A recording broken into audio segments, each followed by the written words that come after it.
Well, good morning, everyone. Welcome to our Thursday morning trading session.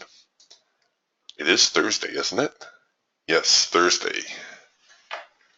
The weekend is in sight. All right, so the markets just opened up, and we're focusing here on the NASDAQ. But remember, I'll take a look at any market you're interested in. I've also got crude oil and gold up currently on my other chart. You can see here from the overnight, the market relatively quiet, a little bit of a run up during the European session here in the NQ, and a fair amount of choppiness during yesterday's session. Now that very often precedes a market that is about to change direction. So we'll see here whether we get a little bit more bearish. Oh, actually right here on the hawk right now, we're producing a first micro macro cross signal, and I'm only going to go in with a onesie on this one.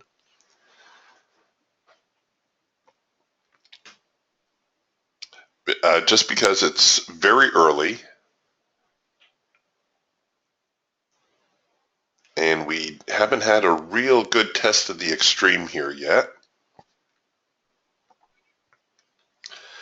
And what I'll do is I will cancel my profit taking order and see whether or not we can't run this one a little bit lower. Sometimes this is the thing with the markets out of the open. Very often you'll get a big move out of the open, but there's no real way to tell.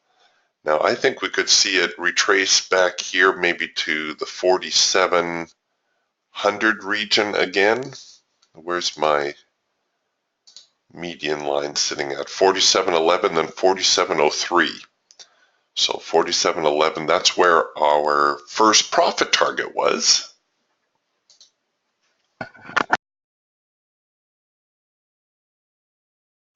And you can see we're currently struggling with the hard edge here on the Eagle,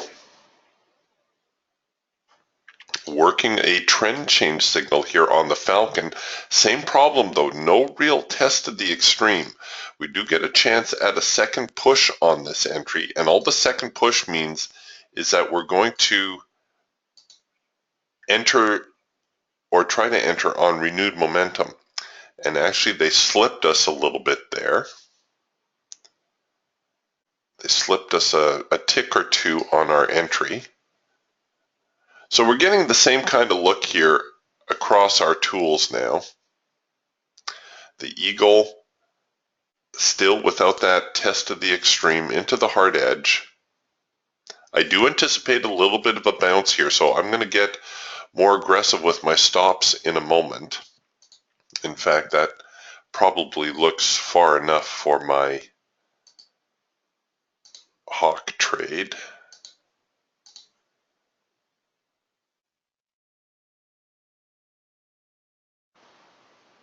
Come on.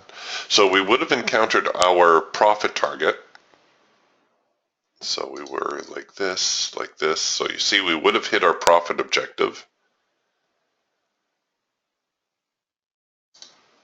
And maybe I'll go with the ATR. Just keep it. No, they're going to tag me anyway. Doggone it.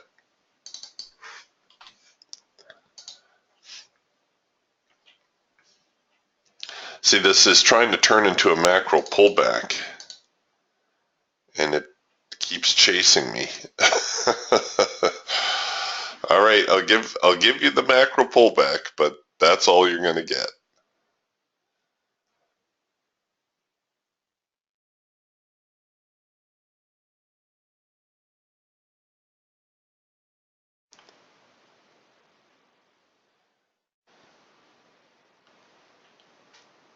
Very neutral beginning to the day. The market comes down a little bit, goes up a little bit. We're pretty much right back where we started. The open was right here at around 47.15, 47.16. Yeah, they're going to try to run the highs now. Okay, so we can cancel this order. Here comes the red bar buy signal now, so we're going to get our test of the extreme. And this too is a little bit more aggressive here, what we're looking at. If you're going to try this trade, it's probably the type of situation where rather than wait for the ATR to flip over, you may want to try to get in a little bit earlier. Now let's see, we're still alive in our hawk trade.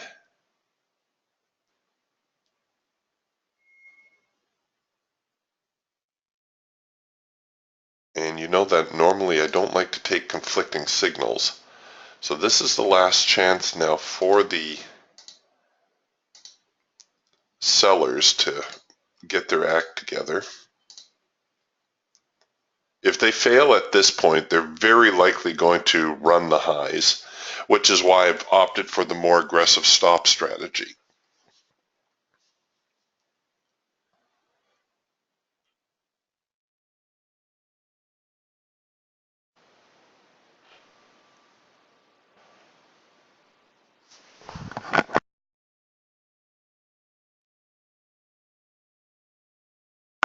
So we've essentially got the market pinched now. We know these highs are influential. We know there's active selling going on there. We know there's active buying down here. We don't know exactly how strong the buyers are at this point. If they rally here, then the buyers are definitely strong. Oh, all right, so the buyers, well, they hit our stop. They haven't engaged our buy order yet, which is here on the Eagle. And yes, I'm being rather aggressive here these first few minutes.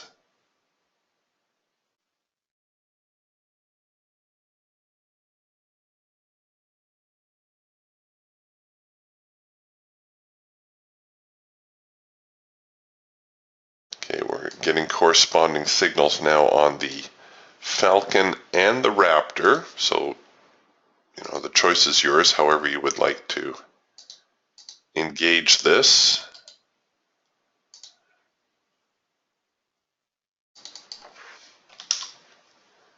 And we're getting a trend change signal now on the Falcon also. So, you know, a real quick change of view here from what we saw right out of the gate.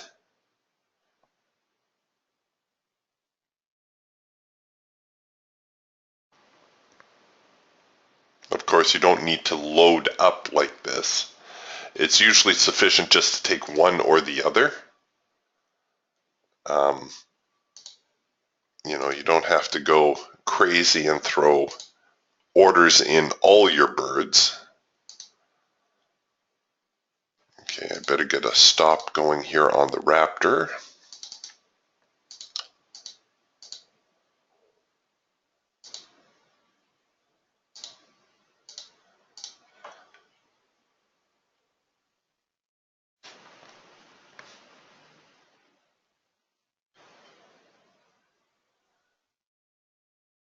All right, so what were the current highs up here at 47, near 47.30? Oh, look at that. They just flinched near the break-even trigger.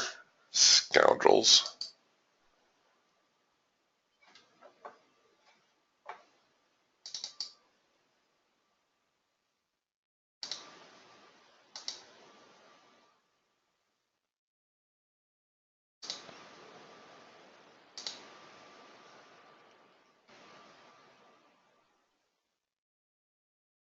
Oh, this is not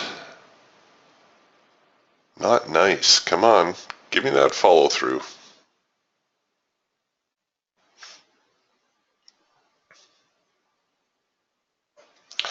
The Raptor working on a little bit of a cloud crossover now. Ever so slight.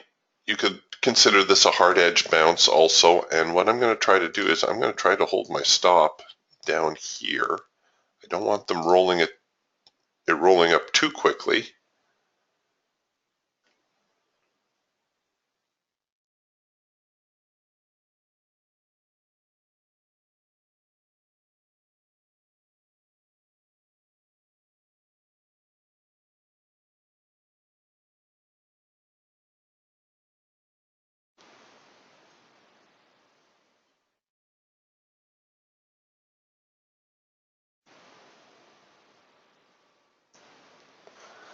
All right, here we're getting a red bar buy signal now on the hawk.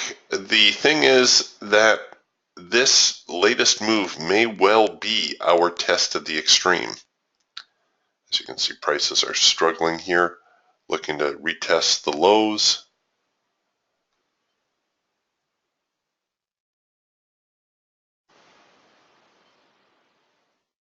Yeah, and there they go. Stinkers. Okay, they're going to tag me here in a moment on the Eagle trade. You can see the sellers just full on short mode.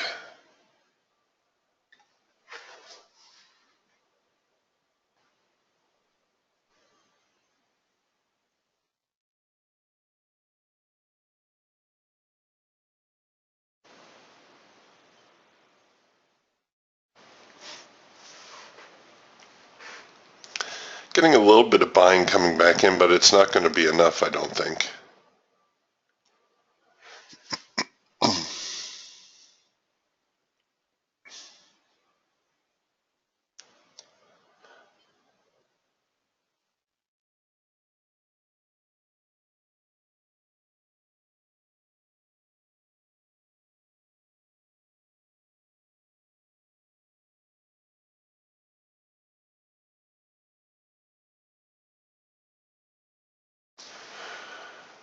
Gold is working on a 3-arrow consolidation here with our hawk. Actually, it's a 4-arrow consolidation.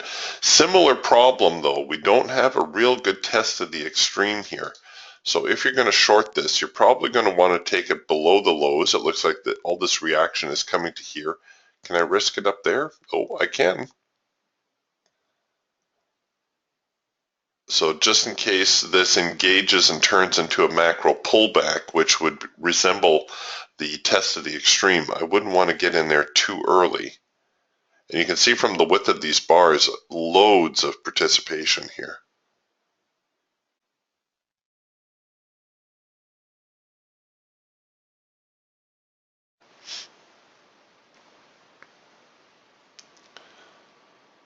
And the falcon on gold starting to look like a trend change signal. So maybe gold is going to try to sneak a little bit higher.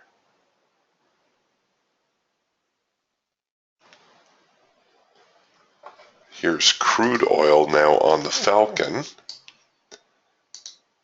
And here we've got a late filter entry signal. Now this does, I'll tell you, to look at this, it does not look all that promising. And with crude, of course, we've got to cover this trade so tight. But we are getting a bounce off the primary support. It is a late filter entry signal. So the filter went out of sync, came back into sync. The trend line never changed color.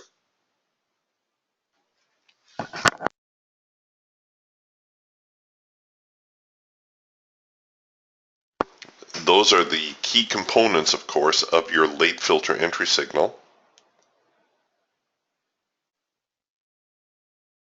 Unfortunately, with the cost and range of crude, it's really hard to give yourself a decent stop. So you got to hope that you pick up some immediate momentum, not enter a range like this where the market starts chopping back and forth.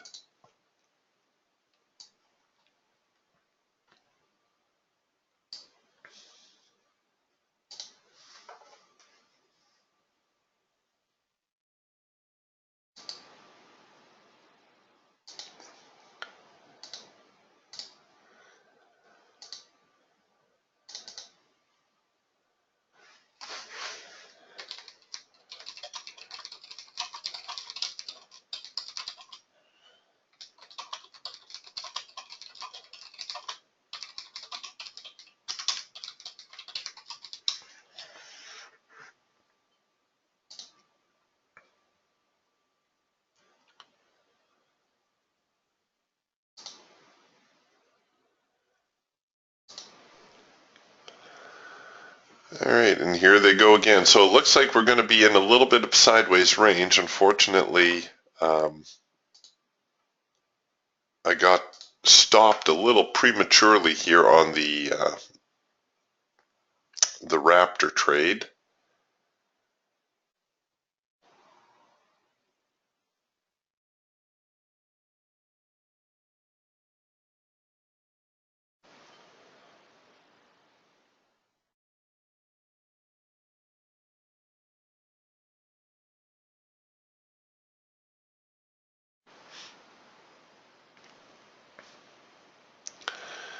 Yeah, it looks like this whole 47, 15, 16 area is going to be rather significant today.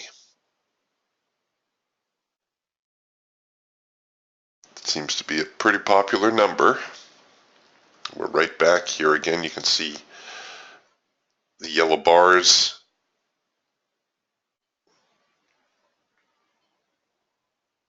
So we had a green bar sell here that we could take the counter trend version of. Oh, gold fell off nicely and hit our profit target. Actually gave us a positive slip for a change. So here was our gold trade. It did develop into a macro pullback. I did leave the order below here.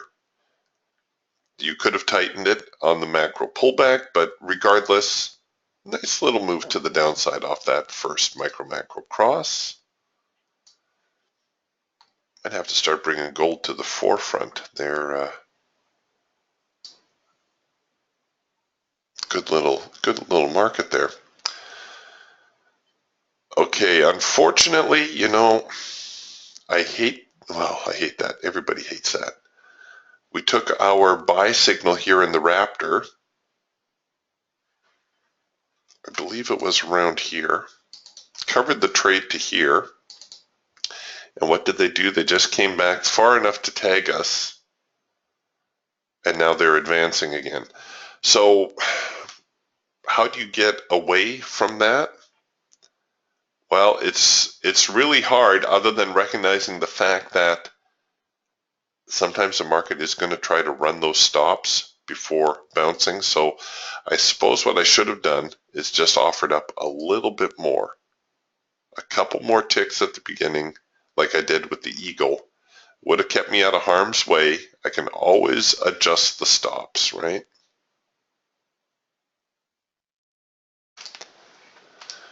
It ain't a loser until your stop gets hit. I don't know if that's the right attitude to have towards that, but it's true. Your stop is nothing more than a safety net.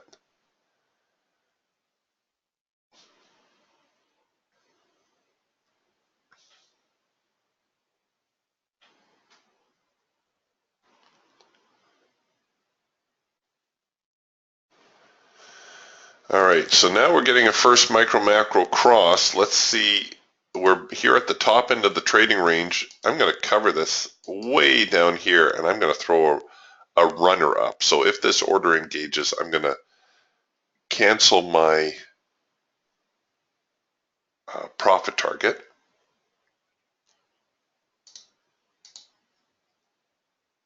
Okay, so we're looking at 47.24 half. That's where our profit target was at. But I'm going to try to put a runner in this one.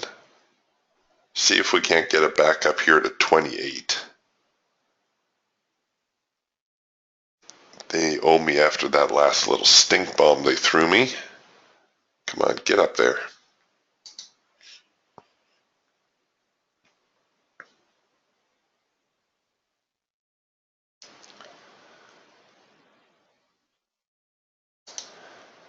And now you can see on the Eagle, we've hit our break-even trigger. I may hold my stop.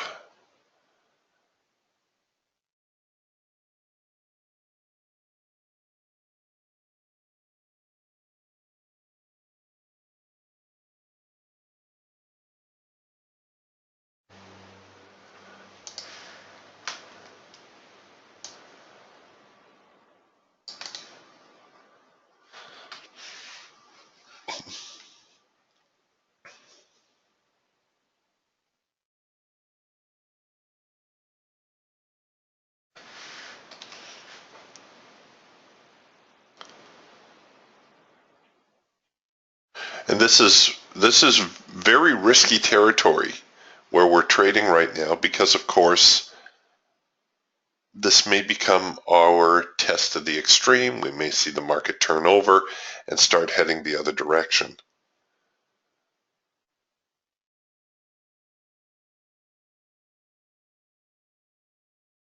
Now, if we can see this bar finish high, that's going to put quite the tail on this bar. Then I'll roll the stop to break even.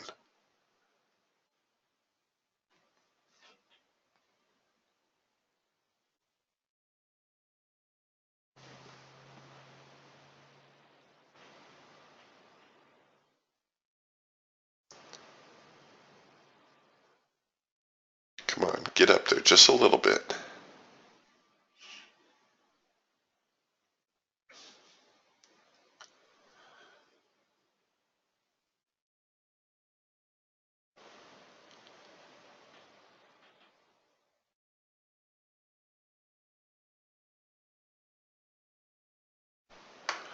I would think that, we're going to see some support here off of the hard edge, which is now hovering around 47.15, 47.16, where we established that there seems to be a whole lot of trading going on there. It seems to be a pretty popular number right now.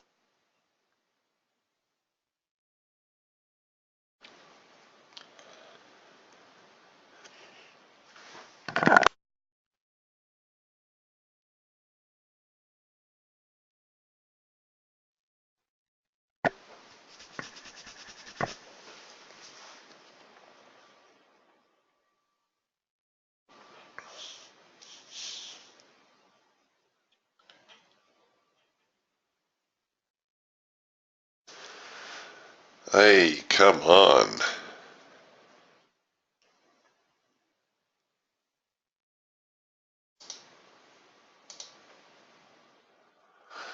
Working on a proper trend change signal now on the Falcon and the cloud crossover signal here on the Raptor.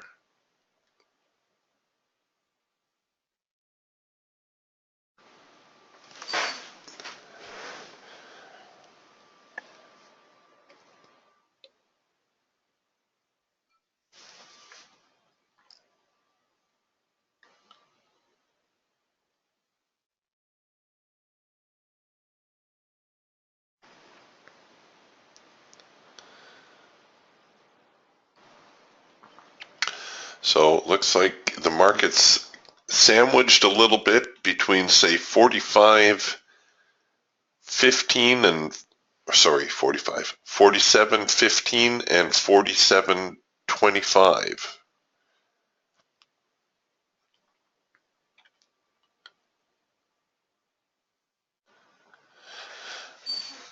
Tony's asking, what's the oil trade up to?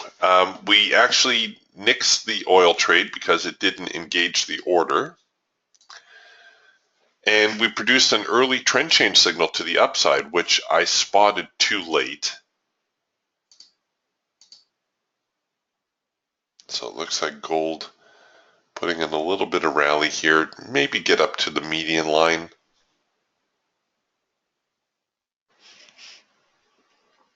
Essentially recovering where it began this morning.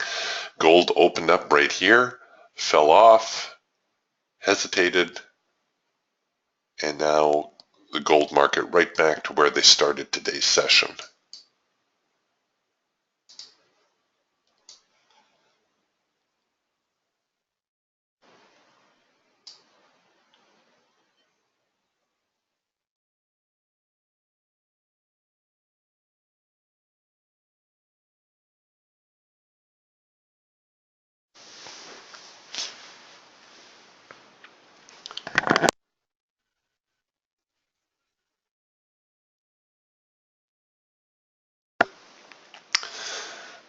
Hi, Billy. Billy writes, I use the Raptor chart with the Trailblazer. How do I get to see the bid-ask price on it?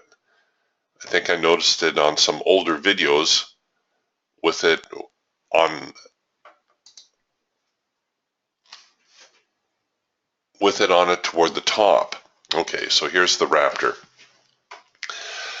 Yes, the old trade manager used to have the bid and ask uh, in it. That's since been removed. I don't know exactly why. It was purely a cosmetic upgrade. I think it had to do with the screen real estate. We had a few owners who were trading off of laptops, and they were saying the trade manager is too big. It doesn't display correctly. Can you condense it a little bit? Well, one of the things they opted to remove was the bid ask. So with the Trailblazer, you actually don't have, well, the trade manager or Trailblazer, you don't have the bid ask figures anymore. Now, the Geiger counter is a tool that will show you the bid ask. It also shows you the history of the tape. So you've got the history of the orders. You can see there was a buying block here, big chunk of buying, this whole little island. And then I really like the dial because the dial shows you the current buying and selling. Now, short of that, I think, let me just check here, the Ninja. You could always use the time and sales.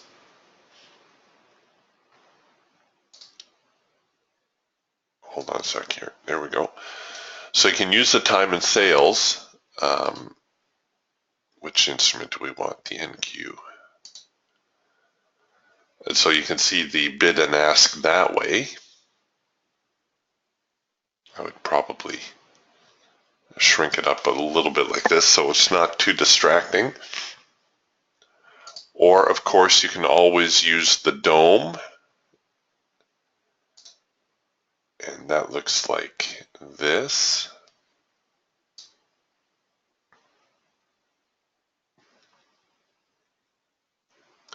So you can see how the orders are actually stacked. And see here on the wheel, see how it's hard over here now on the right to the green? You're going to see these orders, the buyers start to chew through some of these orders here. You're going to see these orders disappear as the market tries to press higher.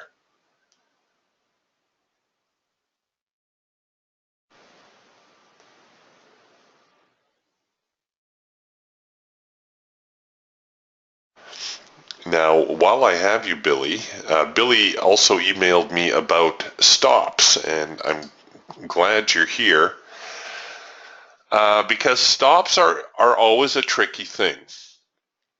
Let's say we're taking a look at buying this hard edge bounce off of the Raptor trade. So we're going to throw our order in here. Where are we going to cover this trade? Well, when you're using the Trailblazer, you need to roughly know what your risk exposure should be. In other words, you want to contain your risk to a certain percentage of your account. So let's say you're trading, for easy math, let's say you're trading a $10,000 account. With a $10,000 account, ideally you want to risk less than 5%, and the ideal number seems to be about 2%. So that means on most trades you're going to want to have only about a $200 risk exposure, $200 or $300. So now you need to determine, well, about how far is $200? So if I go with this, well, you've got all these different stop strategies to choose from. The easiest way to always make sure you're just $200 away is to use your fixed tick strategy. So we're going to go, and I'm going to cancel these just so that I can make a point.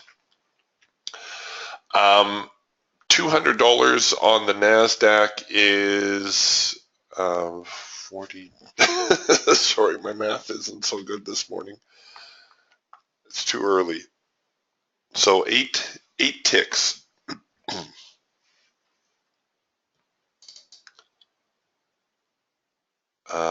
No, sorry, that's not right. What are you saying, Eric?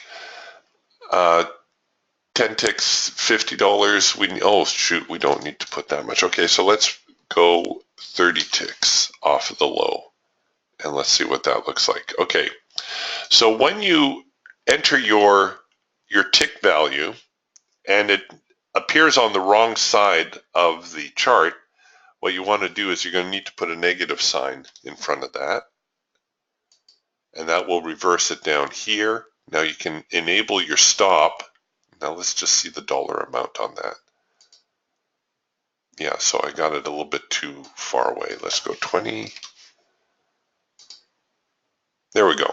So we're going to be running about 22 ticks.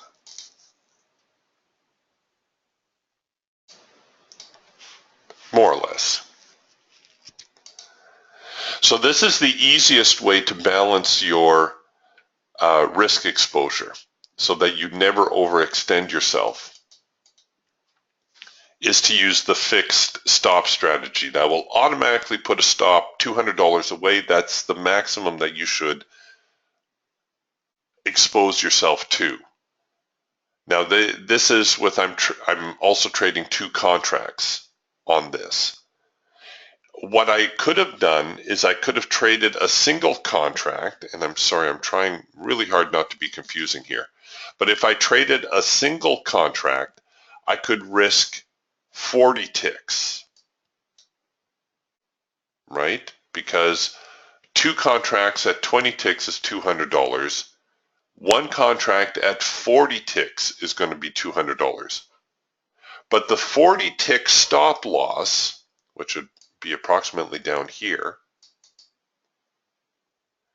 is going to have a much greater probability of success.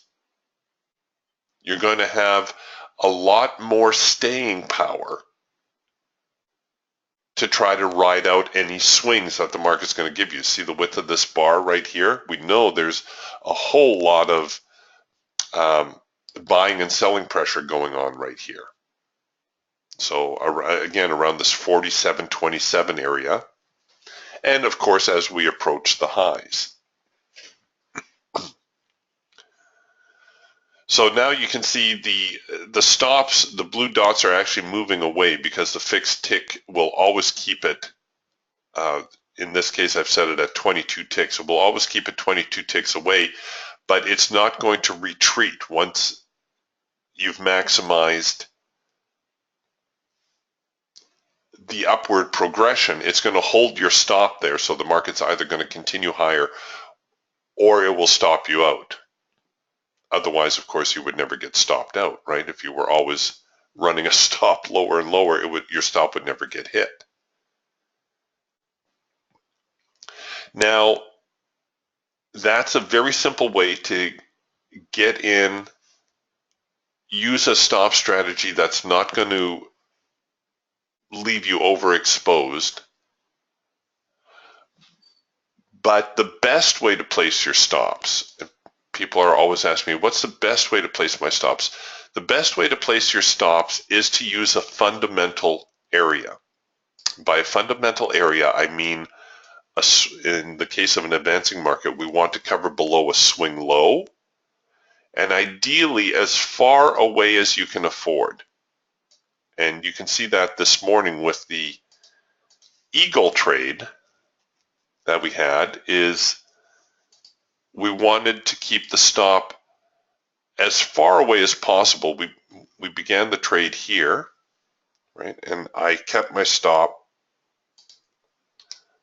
a little extra deep. I was looking down at this little swing here, and that's where I placed my stop initially. And it was a good thing because the market came up, would have ran my stop if I had it right here, and now it's trying to go higher. The trade now is at break even, which is good enough, because if the market fails at this point, it's probably going to try to test the bottom end, and who knows whether they're going to try to run the stop deeper still.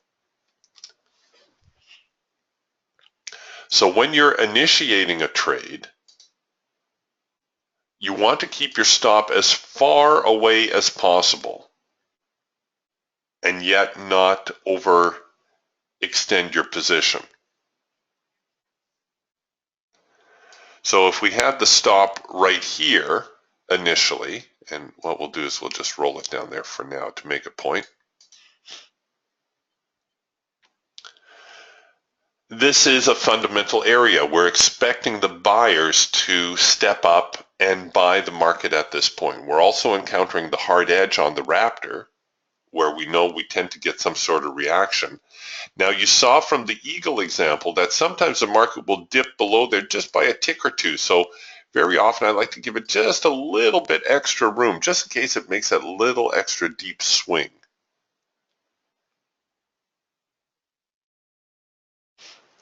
Now what we're looking for is we're looking for the buyers to recommit. We know the buyers bought at this level right here, right? The market came up, came down, buyers started buying, we generated a signal. The sellers said, you're not going any further. They're driving the market down. Now we're looking for the buyers to recommit. How do I know the buyers will recommit? Well, look at what happened before. The buyers made a pretty substantial run up. The sellers knocked them down. Buyers made another run up. The sellers knocked them down. Do you think the buyers are just going to walk away? No. They're going to try to make another run up, and then it will be, well, either the sellers are going to take control of the market or the buyers are going to keep control and prices are going to head higher. So my objective at this point is to keep, and you can see my stop got hit, but my objective at this point, so our entry was right here, is to keep my stop far enough away that I can see where the buyers are going to recommit to the market. I'm looking for this phase. Once I see the buyers recommit, then I'm going to start rolling my stops more aggressively. So let's see.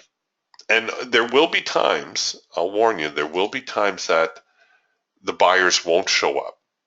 The market will fall all the way down here and maybe even deeper before the buyers finally clue in and show up. But let's say we have our stop right about here.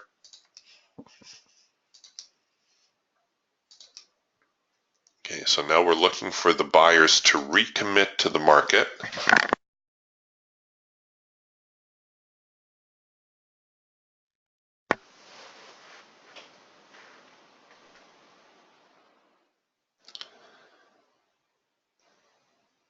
And come on, you guys, I'm trying to make an example here.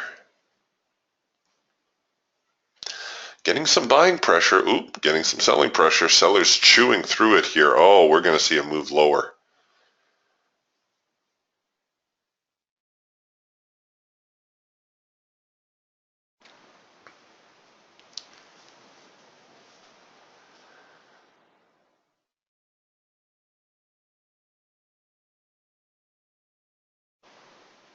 Yeah, so they're not going to give me that chance. I'll just leave the stop down here just for demonstration purposes.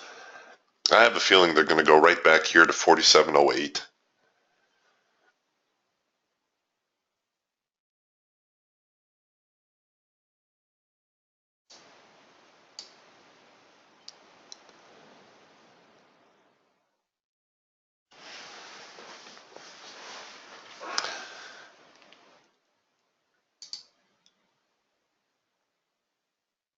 Just waiting for the buyers to recommit. While we're waiting for that, James asked, is there a way to backtest the strategy on Ninja's strategy creator?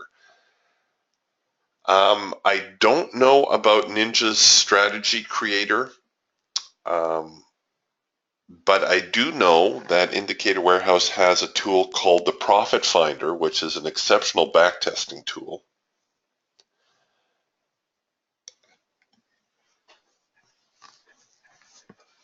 What we should do one day is we should use the Profit Finder. I'll show you how it works. Oh, we're just not getting a break here today. Okay, so here's an example of one of those times where the market just does the full-on reversal without giving you the second chance to get in. This is unusual, by the way. This is very unusual. Normally, we will see at least a hesitation in there somewhere.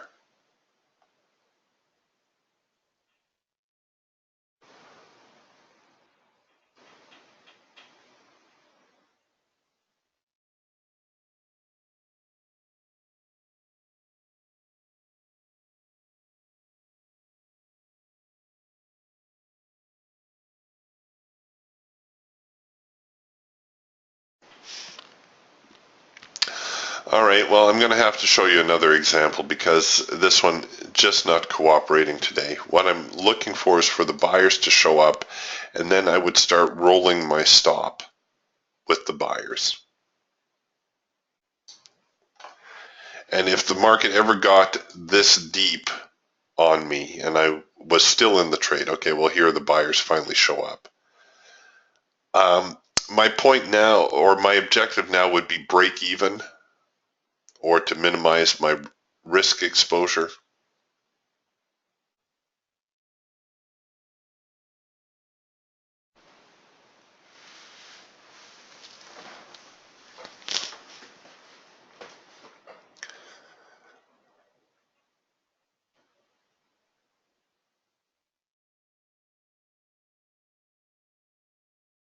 Yeah, okay, well, they're not going to allow me to make an example of that, so we'll put that away.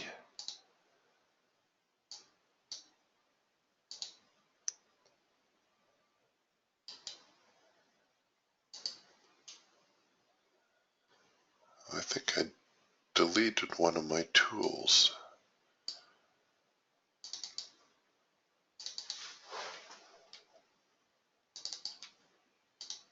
There we go.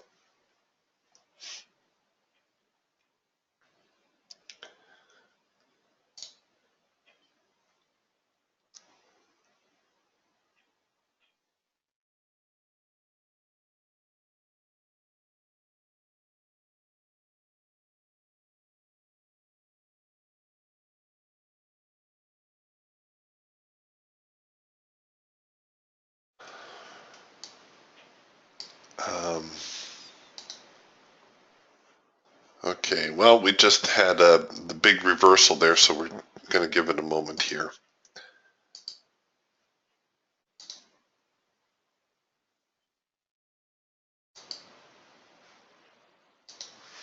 And this is interesting. Tony says, Billy, if you use a profit finder, I think that was for James, but regardless, try just for fun trading the support and resistance lines as your only guide. You may be surprised. Anyway, it's fun.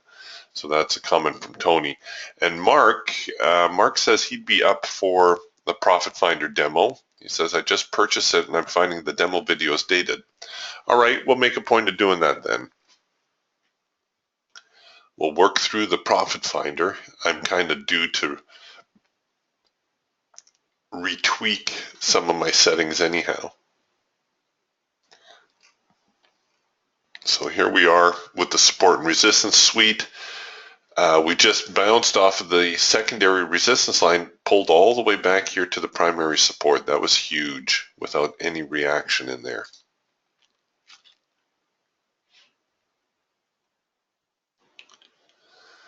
And the sellers just continuing to chew through the orders here. The buyers showing up a little bit, but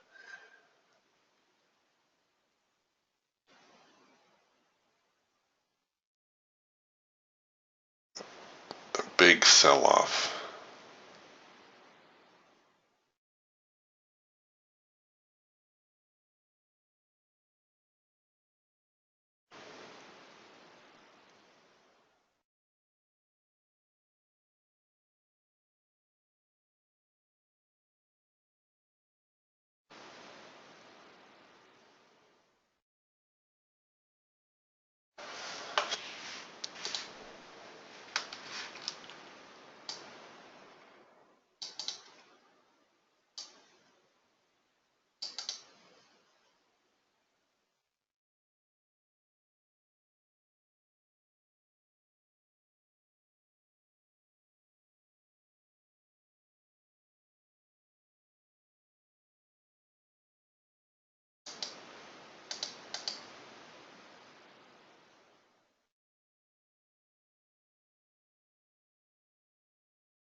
Hmm.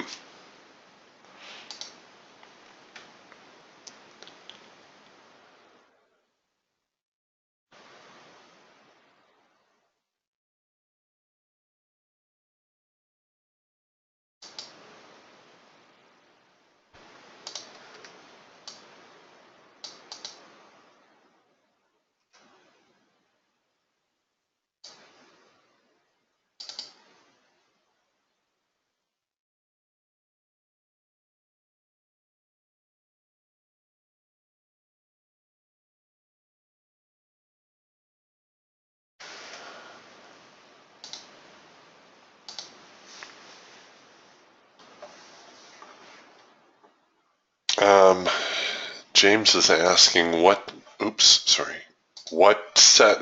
settings do you use with the support and resistance lines?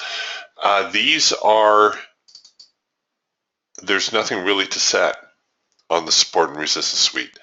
The custom offset is to set the creation of the support and resistance lines for your time zone. Um, this is more of a concern for people who are in Asia. Um, Actually, I haven't had anybody from Europe complain about it, but it seems for whatever reason, sometimes if you're living on the other side of the world from me, you have to adjust your start time somewhat. But other than that, there's nothing to set. The calculation of the support and resistance lines is a very complex set of algorithms. They're not pivot points, they're not Fibonacci levels. If they happen to coincide with one, that's more a coincidence than by design.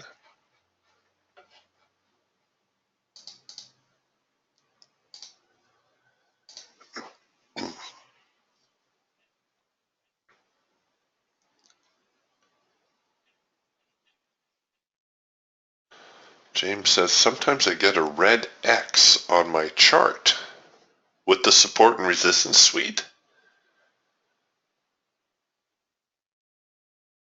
That's odd. Really? He says, yes.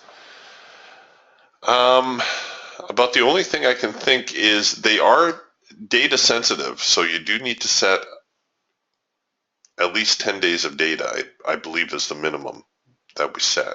You can have more, it doesn't hurt.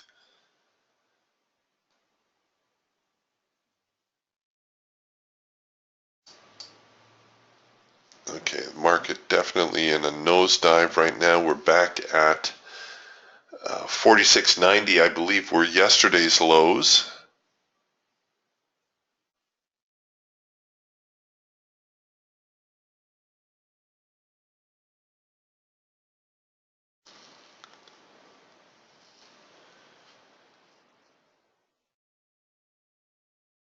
This is very rare, folks. You did get a trend change signal here, and I believe we had a stellar first micro macro cross signal. Oh, actually came late. So first micro macro cross signal.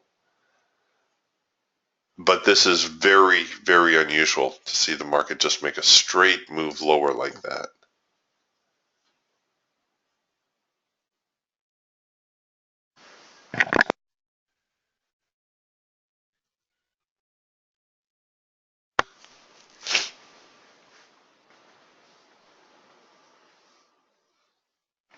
Crude a little bit more active than it has been. Look at this. So crude oil opened here, made a nice little move lower, came back with a green bar sell. Nice little move lower again, right back to this same area of support. We're likely to see at least a little bit of a bounce here as the buyers and sellers sort things out.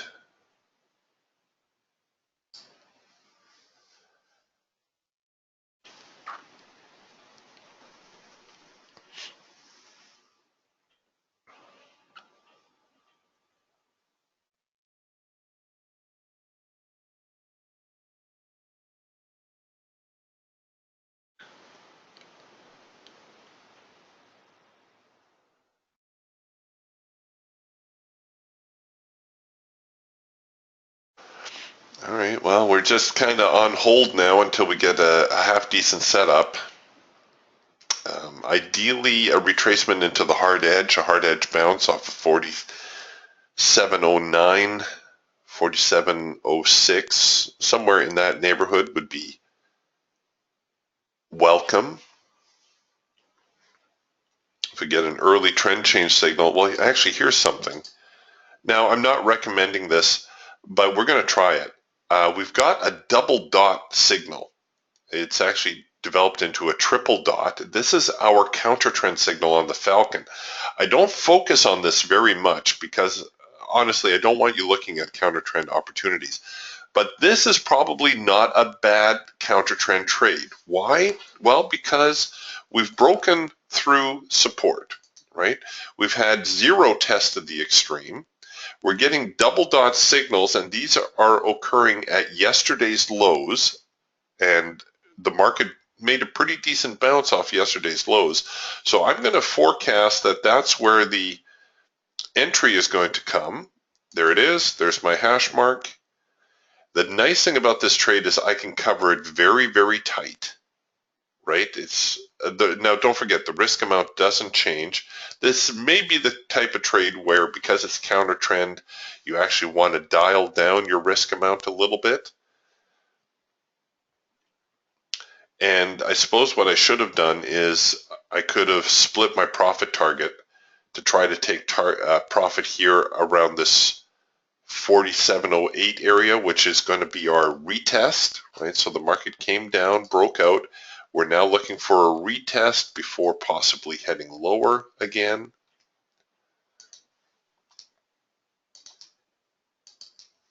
There has been no test of the extreme, so we're pretty much owed a test of the extreme.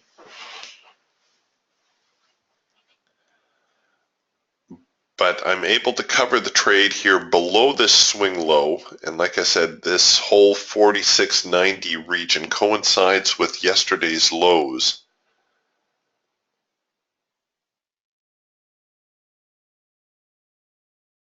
So I think a little bit of a reaction there is not out of the question.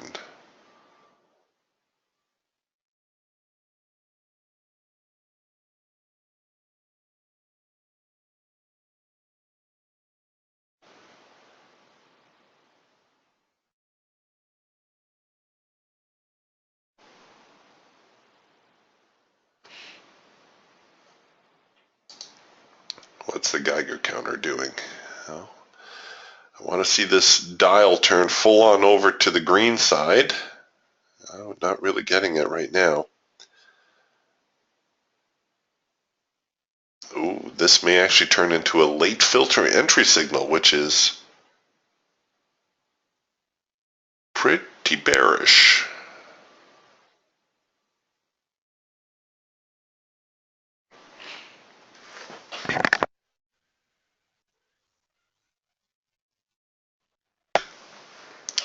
All right, now if we weren't already long here, I would be looking at the late filter entry signal. Now notice the filter is not in sync yet. It won't be in sync unless this bar finishes below or finishes low. There you go. Now everything is in sync. You could set up to short right there. And that would be your late filter entry signal. Now this is the type of signal where you're taking it totally on the faith of the DTS system because, again, structure-wise, there's not that much here, is there? I'm really concerned about the lack of a test of the extreme. That really bothers me. Why? Because I know it's coming. I know a test of the extreme has to show up.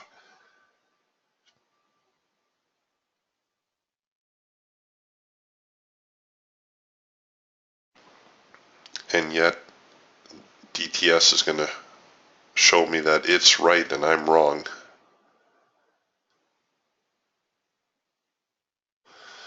So there we go, the late filter entry signal. And let's see where that, I'm just going to throw a stop up there. So the profit target would be right down here.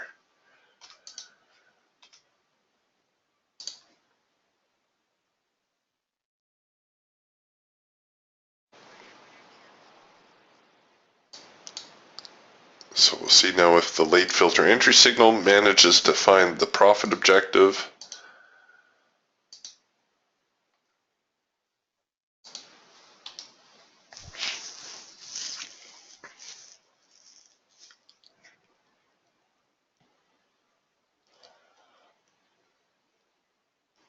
Again, that's why I don't show you these counter trend trades very much, because hey, they're counter trend. And by definition, that makes them a lot more risky, a lot less reliable.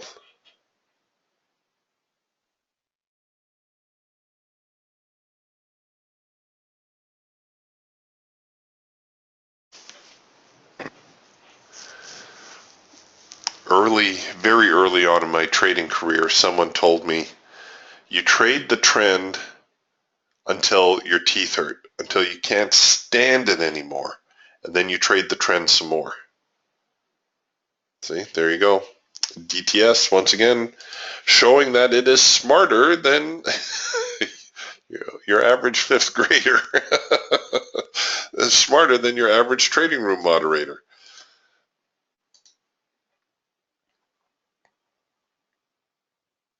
So, everybody and their brother was looking for the market to post a little bit of a rally, and the NQ said, no, thank you, we'll just keep going lower.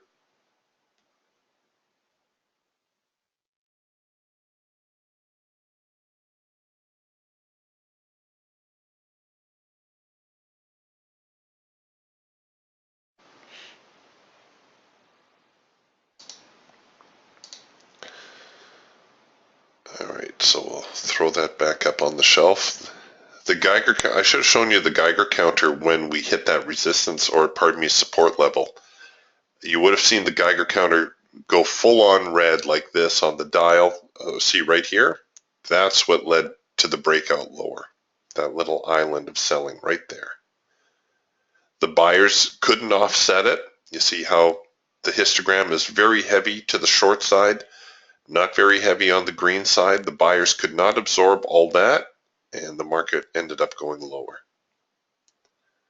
So the Geiger counter can be a very helpful little tool that way, helping you gauge how strong the trend is, whether it's time to exit or not.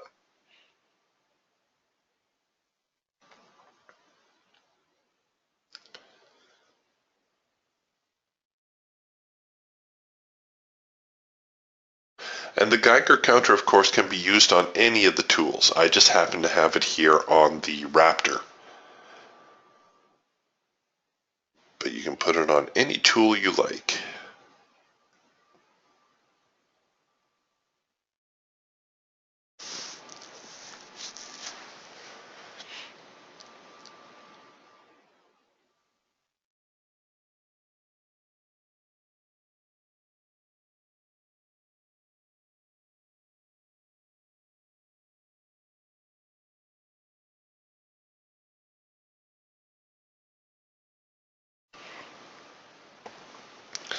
Okay, the NQ really falling hard now. We're in some crazy low territories now. Well, relative to the last week of trading. Hardly a low for the NQ, trading at 46.80.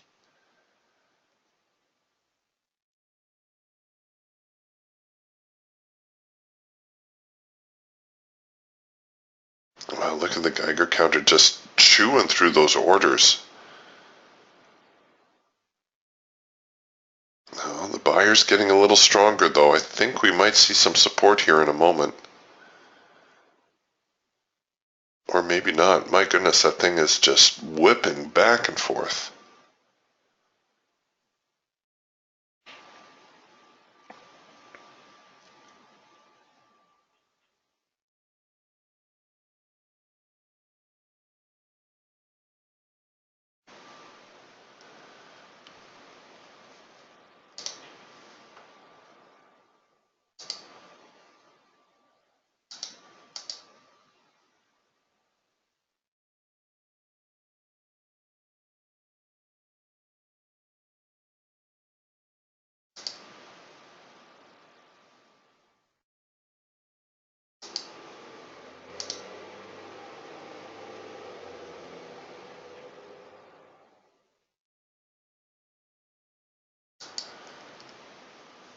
Okay, so the buyer's getting a little bit more aggressive now.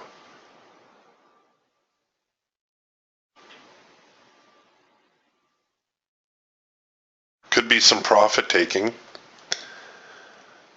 Because quite honestly, this would be a pretty easy move to trail a stop, regardless of what stop strategy you were using. Let's see how the parabolics held in. Oh no, the parabolics would have stopped you a little bit early, but had you used something a little less aggressive,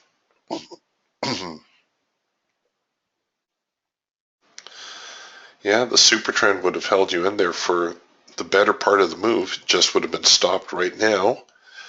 So you could have had this first micro macro cross, then the macro pullback signal.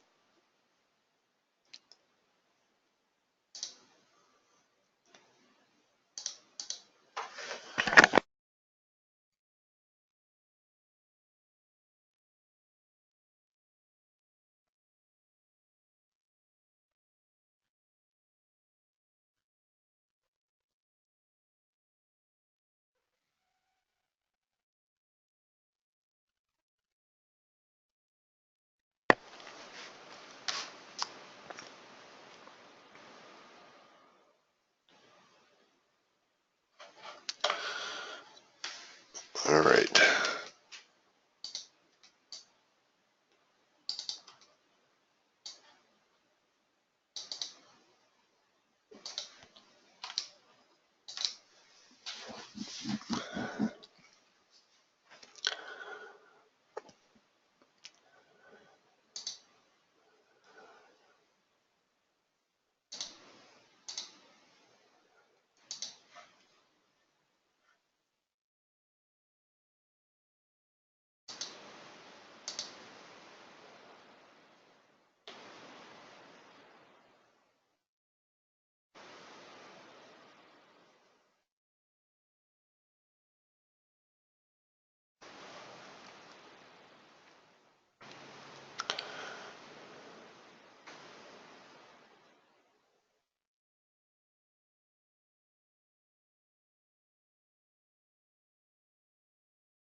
Okay, so testing now these lows once again.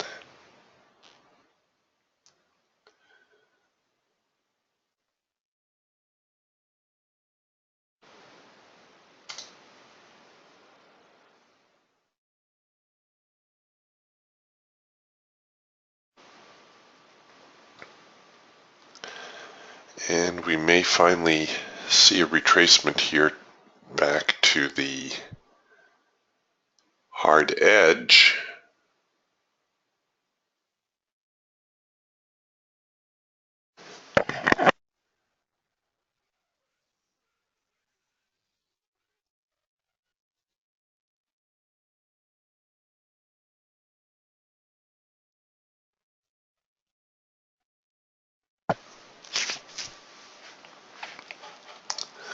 Maybe.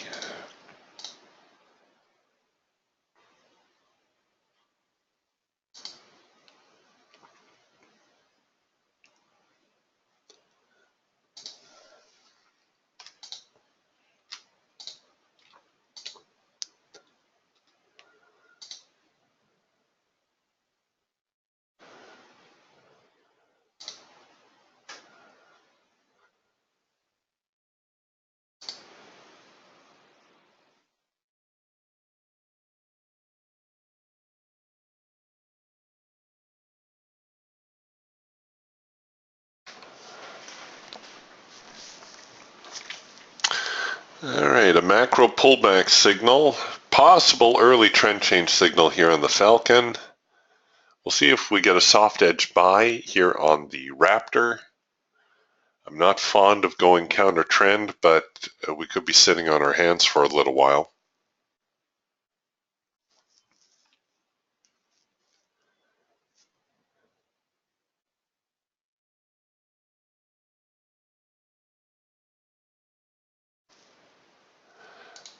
James is asking, what is the second blue line here on the Raptor? This is actually from the Raptor forum. If you're a Raptor owner, you may want to check out the Raptor Facebook forum. The Raptor owners have shared some very interesting ideas there. Oh, and here we're getting a buy, so we'll throw a buy order in there, see if we can't get a retracement now to the hard edge. This is our soft edge buy, and the soft edge buy must always be preceded by a test of the extreme. It has to. It is part of that particular setup. We also have Facebook forums for DTS owners where DTS owners can exchange ideas. But one of the Raptor owners, Ricardo, and I don't know if Ricardo's in the room this morning, he noticed that he got very good results by running a double band. And I'll show you how to do that. Hopefully I'm not going to disengage my order here. All right, let's leave it like that. Okay, so what you need to do, and you never ever want to do this while you have a trade in play, but we're in the trading room here, so I can show you this. What you want to do is you want to go to your indicator window, and in your assortment of indicators, you want to go to the one called IW Raptor Cloud. And you're going to double click on that, so you're going to end up having two Raptor clouds in your assortment. See that? Set the one Raptor cloud, and these are Ricardo's settings. You can play with these settings as well. Jim likes, I believe, 6 and 11 on his double cloud. Ricardo was using 8 and 10, so those are the ones I've adopted. So the one cloud is set at 8, the other is set at 10, but now because you're running two clouds, you need to change the colors. So I made mine cornflower blue, and the hard edge I made royal blue. So that's so I can differentiate between the faster band and the slower band.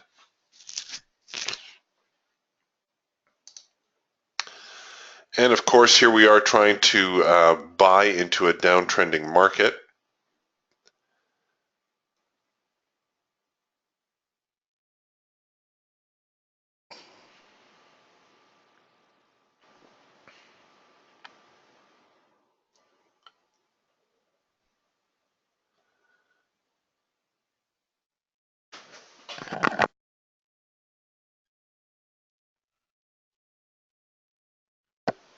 Now, you don't need to run a double band. If you're thinking, well, do I need to put a double band on my Raptor? No, you don't.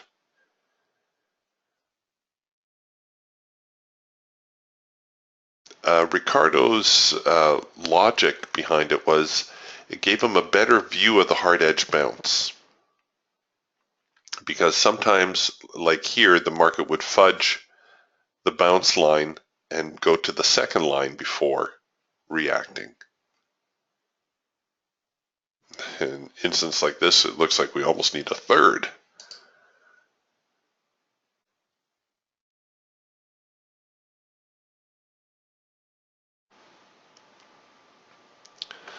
So here we are looking for a little profit taking perhaps.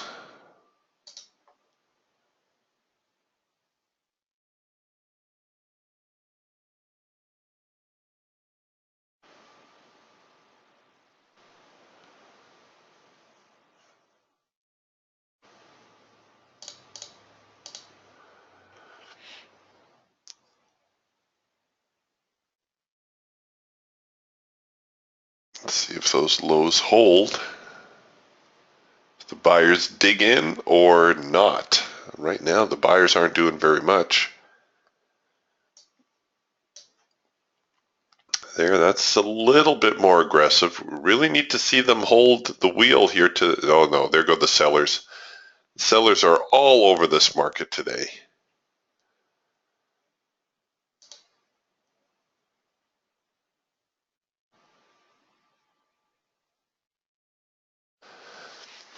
Carrie asked, can you do the same double cloud thing with the eagle? Yes, absolutely.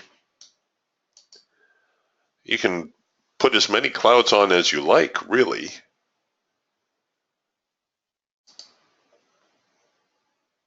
But remember the criteria for adding anything to your chart. Does it help you make a decision? You're not going to beat the markets by adding more toys to your charts. You know, by tweaking your moving average line or by throwing a bunch of Fibonacci retracements on there or using Bollinger Bands or whatever.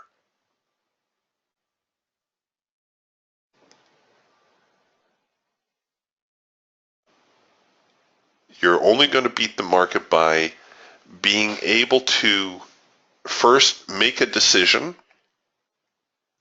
and secondly, not risking more than you can afford to lose. If you get a handle on those two things, you're going to be a good long way ahead of the rest of the crowd.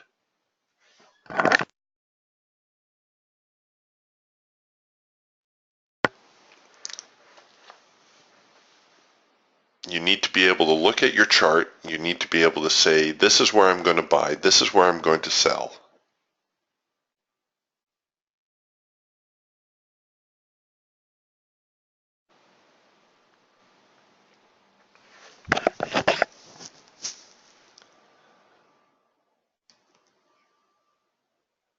Oh, Mark says, how do you do that with the eagle? I assumed there was an eagle cloud.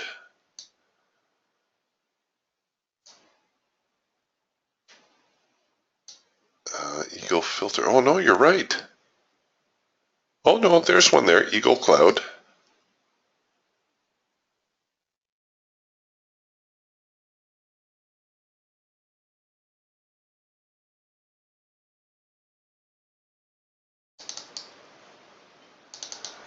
So, I don't know, let's make it 20 and well, dark cyan and turquoise.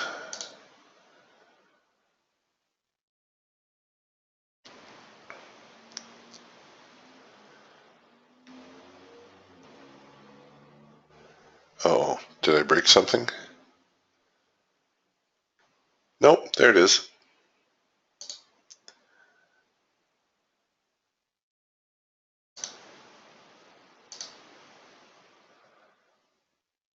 It's kind of pretty.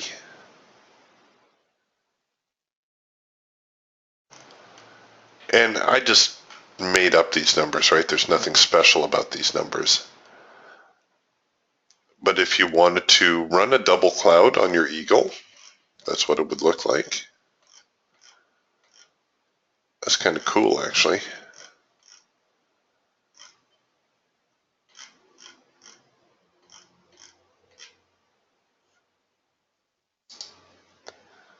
Style points.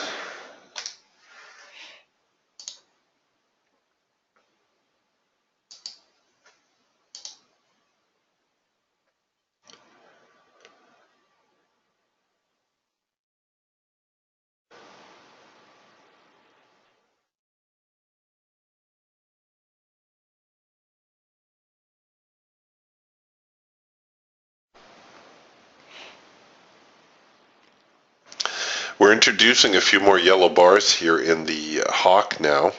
And if we played connect the dots,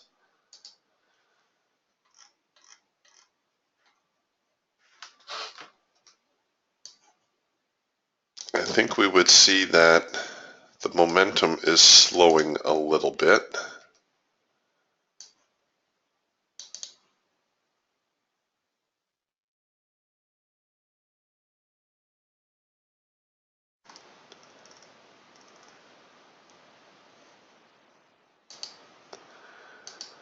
That's definitely the move of the day, though, no question.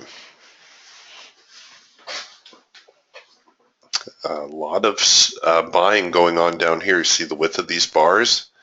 So the buyers defending this 46.75 area, not giving you a whole lot of room though to be cute. Today seems like it's really a day for wide stops.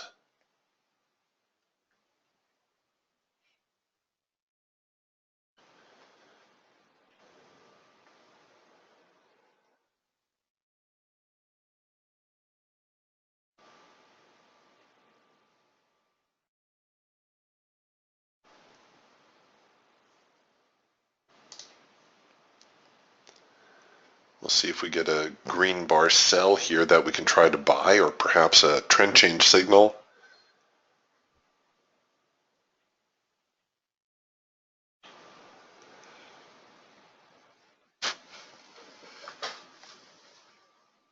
Oh, another late filter entry signal. Now, the late filter entry signals are similar to the macro pullback in that we don't want to see too many within a trend.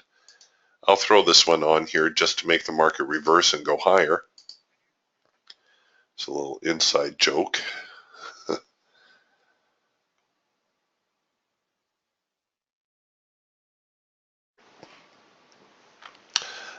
Billy is asking, my bars are all the same width. They don't change like yours. And why are some wider than others? Okay, hold on a second here. I'll go to the Raptor because I don't want to mess that up. The chart style I'm using here are the dynamic equivolume bars from Indicator Warehouse. So you see the chart style, you're going to have a choice of candlestick, high-low, but this is something new. These are the dynamic equivolume bars over on top of the mean Renko bars. So the chart itself is printing mean Renko bars, but the chart style are the dynamic equivolume bars. Now what the equivolume bars do is they show you volume. And the nice thing about volume, oops, I didn't do that right.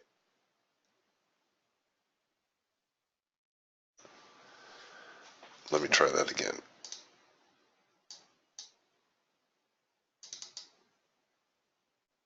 All right. Volume, if you've been around the trading arena anytime at all, you know that volume is very important. Just as a point of fact, there are only two things on any chart that are real: price and volume.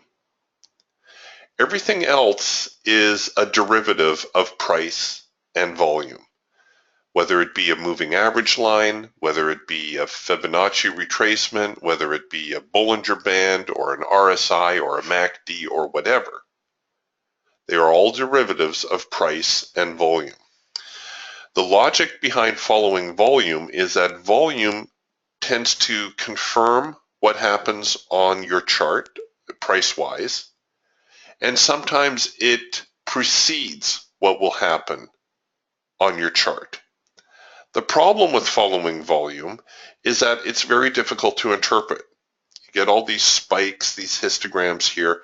There's no real easy way to understand volume. What you're looking for with volume basically is either confirmation or rejection, and I'll explain that a little bit further. But first I want to point out with the equivolume bars, you're going to notice that the ones with more volume are wider. See these? The ones that are nice and wide, they're the ones that got a lot of volume with it.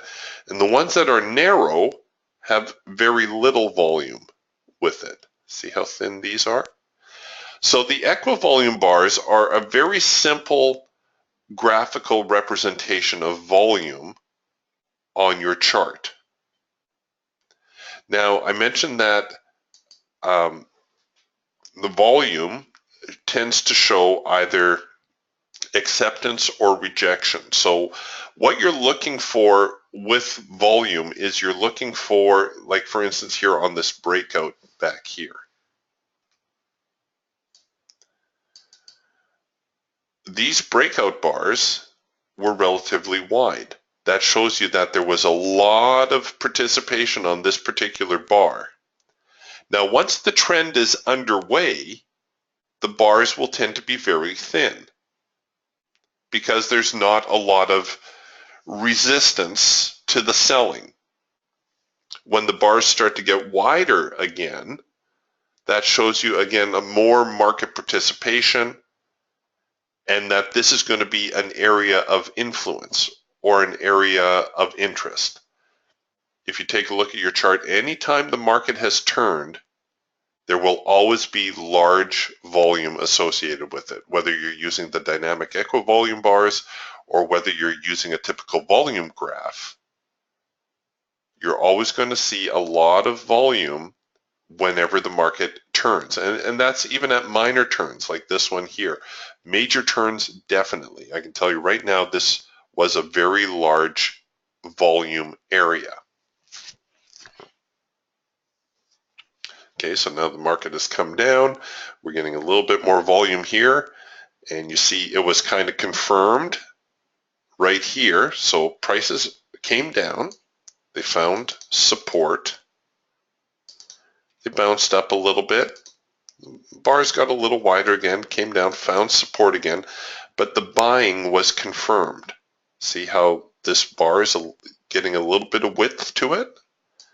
So then the market goes up, comes back down, and see how the buying is supported once more? It was unfortunate for me that I just ran my stop so darn tight. I should have known better. I should have kept my stop further away.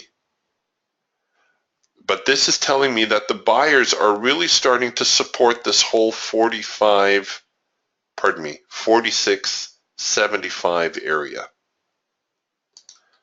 So they go up. Oh, look, the buyers are supporting it some more. And now they're going to go up and they're going to go look for some sellers. They're going to see where the sellers are going to get active. It looks like the sellers tried a little bit here. This is actually, again, our soft edge buy signal. I'm a little bit late on it.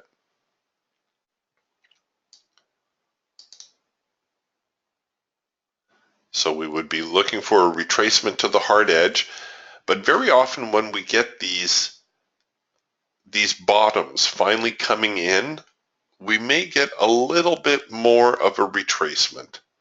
Certainly anything near 47 would be outstanding.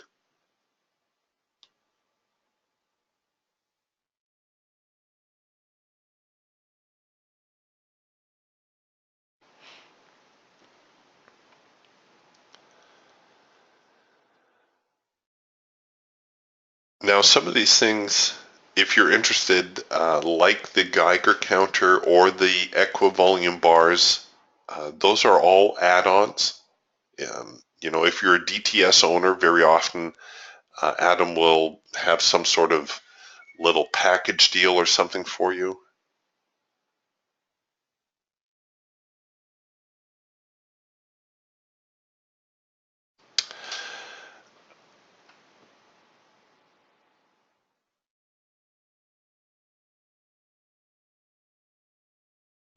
Mark, if you don't have that Eagle Cloud, I would send an email to Ben and ask him about it. If there's been an upgrade in the Eagle, there haven't been any programming updates or upgrades. So if you're working an older version of the DTS, don't worry, there haven't been any changes that way. All the changes have been cosmetic.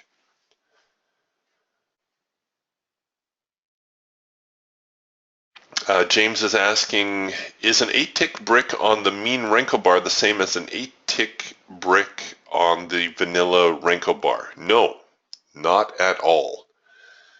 In fact, well, here, I'll show you right now. Data series. Renko, 8 ticks.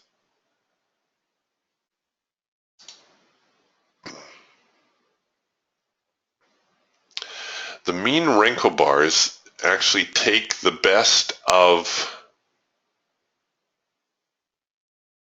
a candlestick and the best of a range style bar, like a mean Renko, right? And what they do is they incorporate it so that, let's get rid of that. They incorporate it so that you get the sensitivity of a candlestick combined with the power of a Renko bar. Now you'll notice that DTS, or in this case RTS, still generates signals. So it's not that you can't run a Renko bar on this, but the mean Renko bars, which are the default version, tend to give you a little bit more information.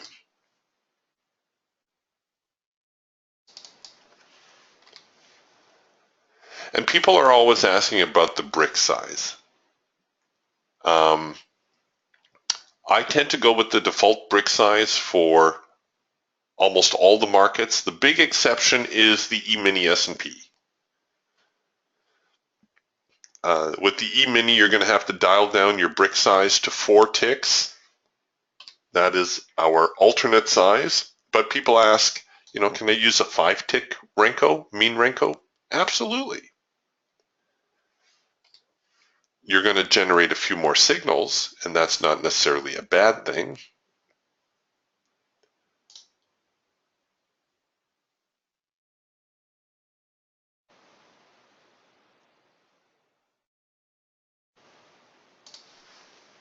All right. Let's put that back on the shelf. All right, you guys, we're going to close up shop here for a moment. I've got an appointment I need to go to at the bottom of the hour, so I got to get on my way. If you are trading this afternoon, well, the trend is definitely down. I think we're going to see a little bit of a pullback. I'm not sure how high it's going to get given the strength of the sellers, but we've got a situation here like a first micro macro cross that you could possibly cover below the low. Look for a little bit of a hop to the upside. It's worth trying to keep a runner in here given that the market is making larger ranges today, and maybe get it back up to 4,700 I think is going to be a pretty big number for the market today. All right, have yourselves a wonderful day. I will see you guys Friday morning. We'll talk to you then. Bye for now.